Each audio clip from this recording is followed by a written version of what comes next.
made it, ladies. Week 40 is here in all of its glory. I cannot believe the baby is gonna be here any day. Weighing in at between 6 and 9 pounds and between 19 and 22 inches, this baby is the size of a baby. Now, if the baby's a little bit bigger or a little bit smaller than that, that's totally okay. Although, fingers crossed, it's a little bit smaller. So there's not a whole lot of space left in my uterus, so the baby's slowed down the movements a whole lot. I feel maybe about 10 kicks, jabs, or rolls per hour. Now I'm just waiting.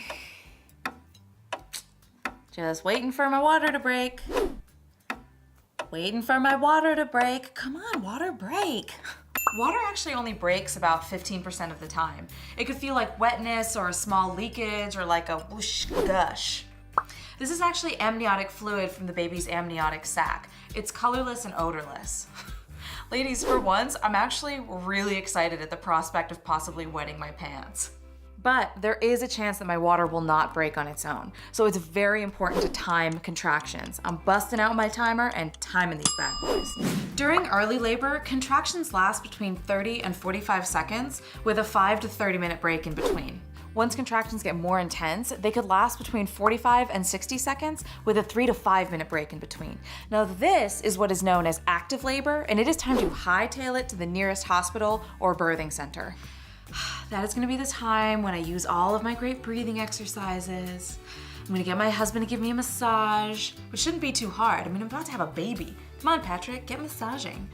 Anyway, I'm not gonna worry about any of that right now. This has to be a drama-free zone right around here. So no in-laws. I'll be able to choose to have a natural birth or other options like epidural anesthesia. This is inserted into my back with a long needle, and it's meant to numb my lower half to relieve pain during labor. They actually leave it in so that the anesthesiologist can adjust the dose. They turn it down when it's time to push. I'm just gonna stick with my birth plan and take it from there. Everything is just so unpredictable. The best thing to do is just go with the flow. If I have to get a cesarean section, that will be a very different experience because it will involve surgery. Some moms have to get emergency C-sections if the doctors deem the mother or baby are in distress. So if I have to get a C-section, the anesthesiologist will give me either an epidural or a spinal block to make sure I'm numb. I'll get a catheter to drain urine and an IV for antibiotics. Unfortunately, my husband will have to leave the room while they prep for surgery, but he'll be able to come back to be by my side, which is such a relief. So they make a small incision right above my pubic bone to get to my uterus to get the baby out. And once the baby's out and they cut the umbilical cord, I can finally see my baby. Oh, I can't wait. Either way, however this baby wants to come out, I am gonna be a mom. I cannot wait to see my little baby, all cone-shaped head and goop-covered body, puffy little eyes. And I can't wait for my baby to see me. Although I'm gonna have to lean in really, really close because babies can only see about an inch in front of their faces.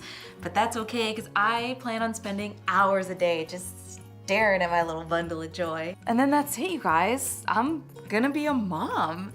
Mama Nancy. Yeah, I like that. It's got a nice ring to it.